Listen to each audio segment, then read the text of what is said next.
Hey, it's Dr. John Terry, the Black Belt Leader, and welcome to the Black Belt Leadership Podcast, where each week I'm sharing tips, tools, insights, and resources to help you become better at who you are and what you do. Today's lesson, I want to talk about choosing failure. Now, life is a series of choices and consequences, and the good news is we get to choose our choices. But the consequences of our life happens automatically as a result of the choices that you and I make every single day. The outcomes of our lives, the experience that we have each and every day of our lives is a direct result of the thoughts we're thinking and the actions we're taking. Now, interestingly enough, we live in a society today where everybody wants to claim victimhood. This crazy cultural phenomenon is really one that wants to blame the lack of opportunity, the lack of money, the lack of fame, the lack of fortune, or the lack of success on an external factor, but it ignores the fundamental law of choices and consequences. Yeah, it's easier to admit something's wrong with society or point the blame at someone else or, come up with some reason why you can't be successful in life. It's a lot easier to do that rather than face the person that you and I see in the mirror every single day and to question the choices that we're making. But sadly, far too many people today are choosing failure over success. But it doesn't have to be that way. It all comes down to one thing, and that's a choice. Now, here's a powerful statement I want to share with you to set up today's thoughts on the power of choice. What you and I choose reveals itself in our success or the lack thereof. Now, let me say that again. What you choose reveals itself in your success or the lack thereof. Now, of all the things that you and I don't have control over in our lives, and there's a myriad number of things that we don't have control over, the one thing we do have control over is our thoughts. We get to choose what we think, how we think, and why. But far too many people today are choosing either not to think and living life on autopilot, or they're simply choosing to act and think thoughts that don't move them forward towards achievement, fulfillment, and true success in life. Now, every day you and I have the opportunity to choose thoughts that either serve us well and move us forward on our personal growth journey to become better at who we are and what we do, or we get to choose not to make those choices. You have only to look around today at the growing number of people in society who are choosing not to take personal responsibility, refusing to be responsible for their thoughts and their actions, and not doing the things necessary to grow, yet simply point the finger at others. It's always easy to blame other people or lean into victimhood rather than acknowledging that the consequences of life that you're experiencing in this moment right now are a result of the choices that you made. And guess what? It's easier to choose success and failure. Now, in the Bible, the Apostle Paul, who wrote much of what is referred to as the New Testament, made it a point he was writing to a small group of young believers to remind them that the mistakes of the past had been documented throughout the written word so that future generations would learn from the failures of others and not repeat those same mistakes in the future. Paul was highlighting an often forgotten truth, and that truth is this: you and I can learn from the past, and not necessarily our own past, but also the past of others, so that we can make better choices and avoid undesirable consequences. Growing up as a young man, I had only to touch a boiling pot of hot water one time on the stove to learn never to do that again. My sister, who was 3 years younger than I, saw me make that same mistake, and she learned the same lesson without having to burn her fingers. This is a fundamental law of success: learning from our mistakes and learning from the mistakes of others. Now, if you've ever done something stupid like I did or something similar in your life, I'm sure you can relate. But here's the problem. People today aren't learning from their mistakes. Society as a whole is trying to remove the consequences of making poor choices. You know, growing up as a child, we had a grading system in school that rewarded merit and achievement, regardless of race, color, religion, creed, or national origin. You did the work, you took the test, and you were graded based upon your merit and achievement. Everyone was held to the same high standard. What do we see today? School after school, education system after education system, lowering the standards, removing the grading system, and simply de-incentivizing learning, growing, maturing, and improving. As a result, what's happening? We're teaching a generation of students who will one day take our place to choose failure by default.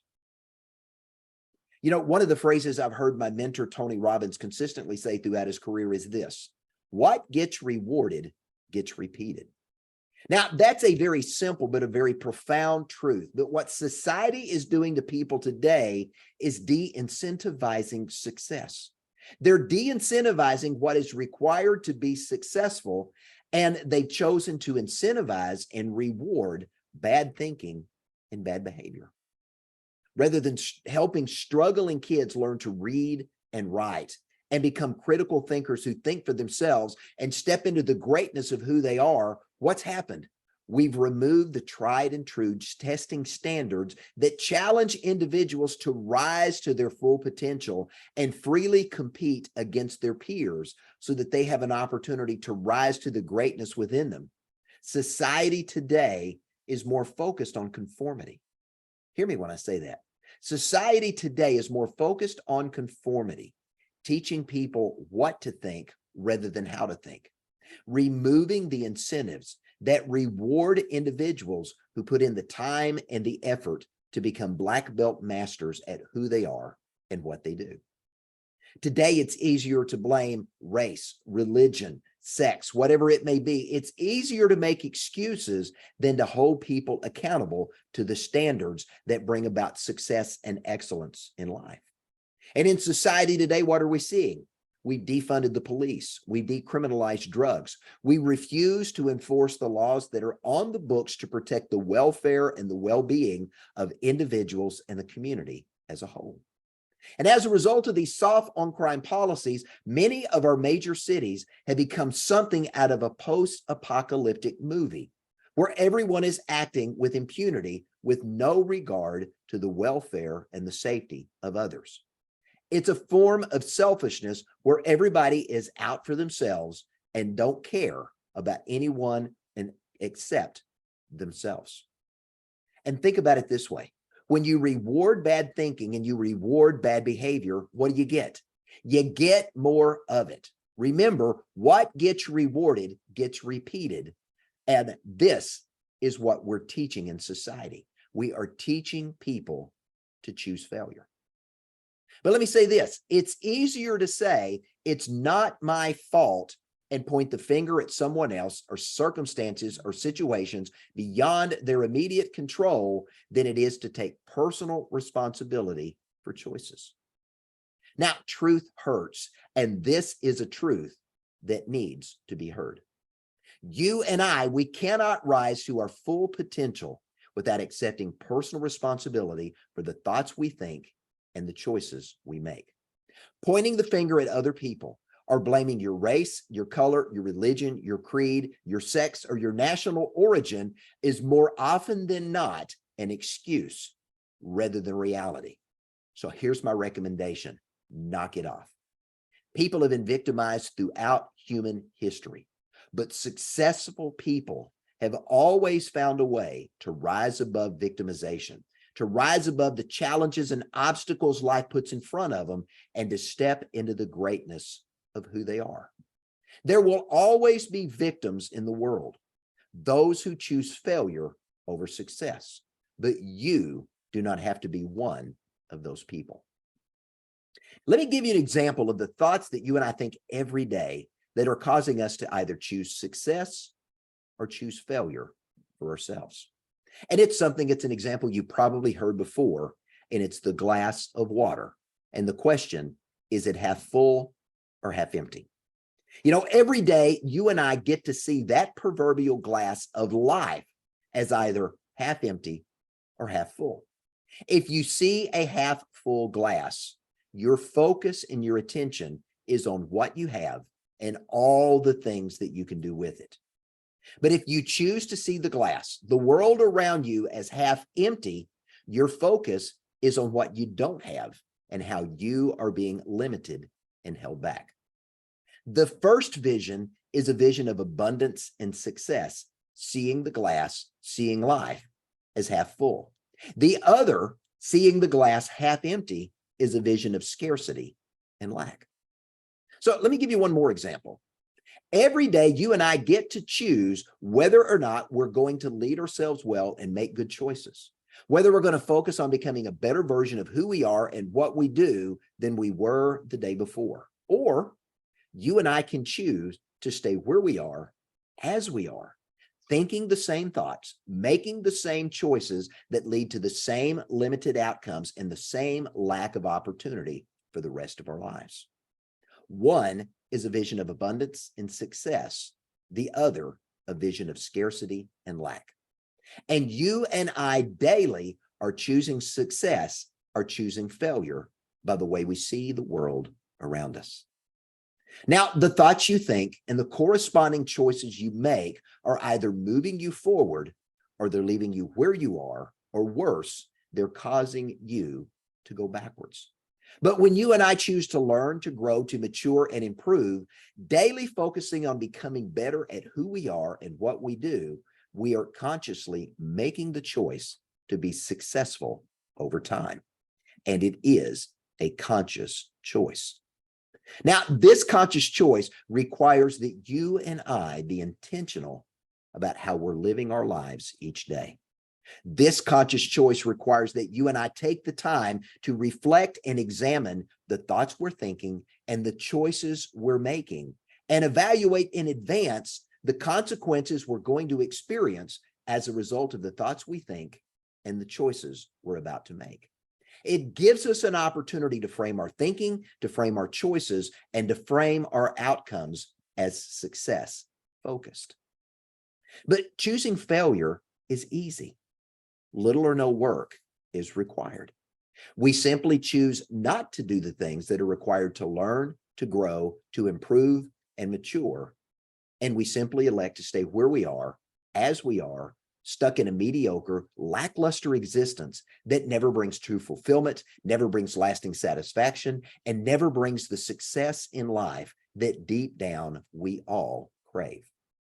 Carly Fiorina, former presidential candidate and the former CEO of Hewlett-Packard, says in her book, Find Your Way, the status quo has great power, but leaders challenge the status quo to change things for the better. Now, there's a lot of truth in that statement. Living a status quo life is choosing failure, because like a plant, if you're not growing, here's what's happening. You're starting to rot. You're starting to die. But the world isn't going to choose success for you. And like a plant, you've got to be intentional about taking your roots deeper into the soil and continually feeding yourself what is necessary for your own personal and professional growth and development. You have only to observe nature around you to see the circle of life. Creation itself, nature, is in a constant state of growth and change. So why do we think it's any different for us? Why do we believe that we can stay the same and not have to change? Well, here's what I can tell you. Sometimes you and I succeed in life, and sometimes we don't.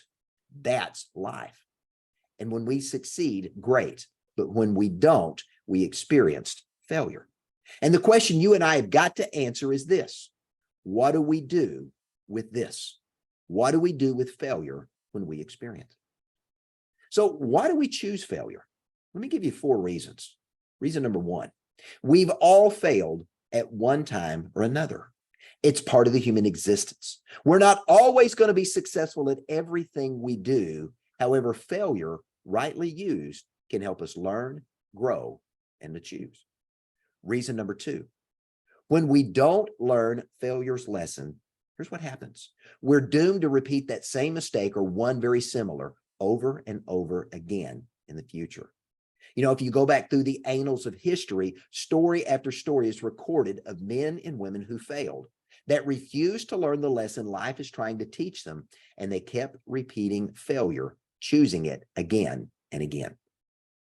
Reason number 3, if we experience enough failure in life, we come to expect failure and we see ourselves as failures.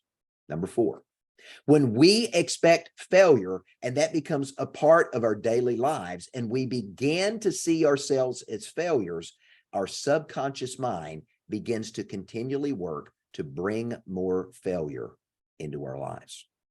So the end result is what? We accept failure as the inevitable conclusion of our lives, and we simply choose to embrace it. When we don't learn the lessons life is trying to teach us, we don't recognize the patterns of failure that appear before us and learn from them. And when we don't see the failed consequences of our lives as symptoms of a bigger problem, a belief system that has embraced failure, we destine ourselves to experience more failure. Now, let me give you a visual example of choosing success or failure. A few years ago, my wife and I had the opportunity to travel to Alaska on a cruise. And while we were there, we had the opportunity to witness the salmon run. One of the most incredible things I've ever experienced. Thousands of salmon all fighting their way against the current and each other with one aim and one goal, and that was getting back to the nesting grounds where they were birthed so that they could reproduce and perpetuate their species. Now, the water was cold, the water was shallow, and the current was incredibly strong. These salmon had a choice. They could choose to either keep moving forward, fighting against the pressures of life that were attempting to hold them back from achieving their goal, or they could simply choose to yield to the current and allow the river to take them back to the ocean. They could simply choose to stop fighting the good fight and just yield to life. The first choice, fighting the good fight, fighting against the pressures of life and the perpetuation of their species, was a choice of success. The other choice, simply giving in or doing nothing and allowing life to dictate where they would go and what they would do, that choice is failure. And you and I, just like the salmon, get to choose. So let me leave you with this. Choosing failure is easy. It's a form of ignorance and denial. We make excuses, we point fingers, and we refuse to take personal responsibility for so long. You and I have become accustomed to failure. And once you and I have accepted failure as a lifestyle, it becomes normal, natural for us to live in that state. Failure becomes the new normal. And once we believe that we are failures in life, here's what happened. Our subconscious mind that never sleeps begins to filter out any thoughts or any information to the contrary that would cause us to see ourselves as anything other than a failure. It literally becomes a self-fulfilling prophecy in our mind. Now, I've said it before and I'll say it again. It's easier to point the finger at others. It's easier to blame our circumstances and our situations rather than it is to have a candid man in the mirror, woman in the mirror moment with ourselves and choose to do what is necessary to rise above our adversities and to step into the full potential of who we are, becoming black belt masters of our lives. It's kind of like we put ourselves in an episode of The Twilight Zone where we find ourselves trapped in a maze and we keep walking past the exit signs on purpose, simply ignoring that they're there, choosing to remain trapped in the maze. But there is hope. John Keats said it well, and he said this: failure is, in a sense, a highway to success. Everyone fails, but not everyone learns. Those who learn and keep learning find themselves on the highway to success and ultimately arrive at their destination. Now, remember, doing more of the same isn't going to change your outcome. If you keep choosing failure, you're going to keep failing. So here's a key, and I'll leave you with this. We can't always change what life brings to us, but you and I, we can change how we respond to what life brings our way. You and I get to choose our thoughts and choose our choices every single day. We control that process. And if we make better choices because we're thinking better thoughts, here's what happens. We experience better outcomes. We experience less failure and we experience more success. And isn't that what we want? I'm Dr. John Terry, the Black Belt Leader. Thanks for joining me and have a great day.